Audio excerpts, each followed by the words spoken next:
Bismillahirrahmanirrahim. Assalamualaikum warahmatullahi wabarakatuh. Selamat datang kembali di channel kami Azril Hidayat. Dalam video kali ini kami akan kabarkan perkembangan terbaru dari seleksi P3K untuk teman-teman yang sudah mengikuti di tahap 1 dan tahap yang kedua. Tentunya teman-teman yang akan menantikan pelaksanaan P3K untuk tahap yang ketiga. Nah, kami akan sampaikan informasi tentang perkembangan terbarunya. Namun sebelum kita masuk di pembahasan, bagi teman-teman yang baru saja menemukan channel ini, seperti biasa silahkan subscribe dan jangan lupa nyalakan loncengnya. Terima kasih. Informasi yang pertama kami sampaikan dari Twitter BKN Go ID ASN Kini Beda.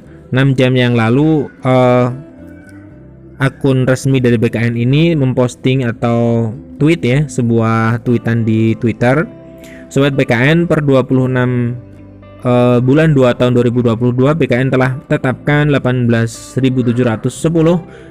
NIP CPNS 2021, 14.799 NIP 3 guru tahap 1, 909 NIP 3 guru tahap 2 dan 9.702 NIP 3K non guru.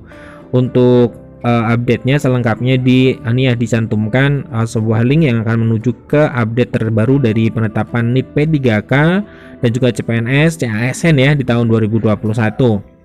Nah, tentunya ini kabar bahagia tentunya bagi teman-teman yang sudah lolos di tahap yang pertama dan tahap yang kedua, karena di sini ternyata BKN juga sudah memproses guru-guru yang sudah lolos di tahap yang kedua.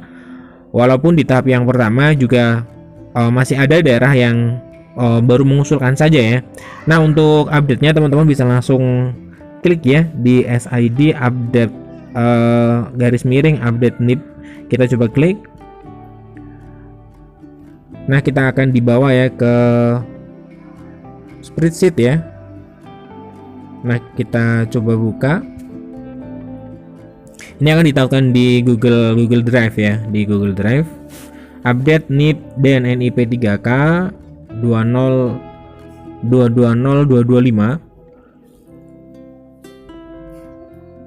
Nah, teman-teman yang menggunakan PC ini akan lebih mudah ya, karena nanti ketika di download otomatis teman-teman bisa langsung melihat ya untuk rincian dari update NIP atau NIP 3K. Nah, ini sudah terbuka untuk ada tab CPNS, kemudian P3K guru tahap 1, P3K guru tahap 2 dan P3K non guru. Nah, ini teman-teman bisa langsung akses. Misalkan di P3K guru tahap yang pertama di pemerintah Aceh ya, lulus ada 1272, kemudian mengisi DRA 1271 dan yang sudah ditetapkan NIP-nya ada 1198. Itu untuk pemerintah Aceh. Kemudian bisa di scroll ke bawah pemerintah Sabang, Banda Aceh. Kita coba lihat ya untuk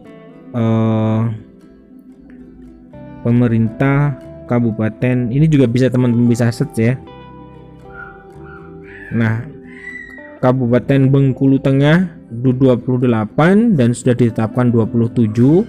Ini jadi ada usul, kemudian mengundurkan diri, mengisi DRH dan yang sudah ditetapkan NIP-nya. Nah, ini teman-teman cukup lengkap. Kemudian untuk P3K guru tahap 2 juga sama. Ini pemerintah Aceh lulus sekian, yang baru ditetapkan NIP-nya baru 1 ya. Nah, ini teman-teman lengkap bisa langsung unduh ya. Nah, ini untuk P3K non guru, Kementerian Pan RB 15 mengisi daerah, 15 penetapan NIP, Kementerian Kesehatan 154 lolos, 151 mengisi DRH, 151 mengisi NIP, dan ini lengkap. Begitupun juga dengan CPNS. Ini yang sudah ditetapkan berapa, mengundurkan diri berapa, dan ini lengkap seluruh Indonesia ya. Update terbaru di tanggal hari ini. Nah, ini untuk informasi yang pertama. Jadi ternyata BKN juga terus menggenjot ya penetapan NI P3K dan juga NIP untuk CPNS di tahun 2021 ini. Nah, untuk informasi yang kedua,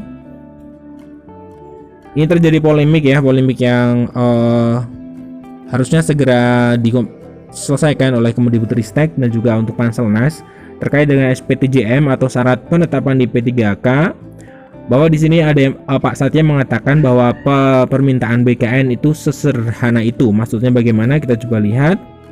Jadi sejumlah BKD di Jawa Timur dikabarkan keberatan dengan penambahan syarat pengusulan NIP P3K guru dan non-guru. Mereka bahkan berencana bersurat ke BKN agar ada peninjauan kembali atas kebijakan tersebut.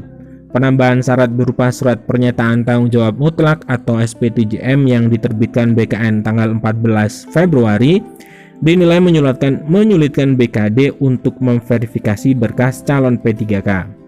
Nah, merespon hal tersebut, Karo Humas Bapak Satya Pratama dari BKN, inti dari surat tersebut adalah setiap pejabat PPK harus memastikan data calon pegawai pemerintah dengan perjanjian kerja yang diusulkan penetapan NIP-nya ke BKN itu benar-benar valid.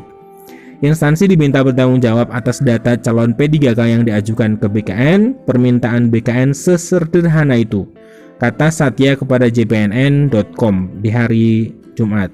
Jika data yang diajukan semuanya valid ditandai dengan SPTJM, proses penetapan NIP P3K justru makin cepat.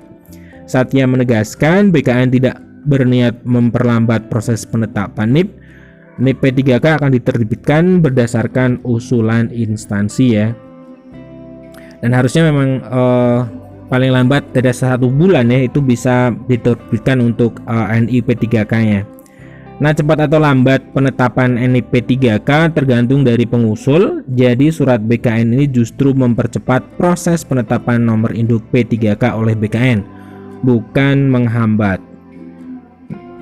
Namun ini menjadi sebuah di lapisan bawah ya, guru-guru honorer ini menjadi polemik karena memang jika 3 tahun itu adalah SK pertama, maksud kami syaratnya adalah 3 tahun mengabdi, bahkan guru yang tahun 2020 ya, Desember 2020 juga banyak yang lolos, artinya belum ada 3 tahun, dan itu menjadi pertanyaan bagi guru-guru honorer apakah mereka tetap nantinya lolos atau tidak. Nah, ini sebenarnya yang harus dijelaskan oleh BKN dan juga Kemendikbudristek ya dalam hal ini, sehingga di bawah itu teman-teman yang sudah lolos di tahap 1 atau tahap 2 dan belum muncul untuk SK-nya, NI-nya belum ditertuang di dalam SK. Nah, itu masih menjadi pertanyaan apakah mereka akan tetap lolos ataukah tidak. Nah, ini sebenarnya langsung harus bisa dikomentari oleh Kemendikbudristek atau dalam hal ini Kemenpan RB ya, karena BKN justru dalam tanda kutip ya membuat beberapa terobosan yang menggemparkan, yang juga membuat was-was dari guru-guru honorer yang sudah lolos, yang sudah pemberkasan di tahap 1 dan tahap yang kedua. Nah, sekian informasi dari kami, semoga bermanfaat. Assalamualaikum warahmatullahi wabarakatuh.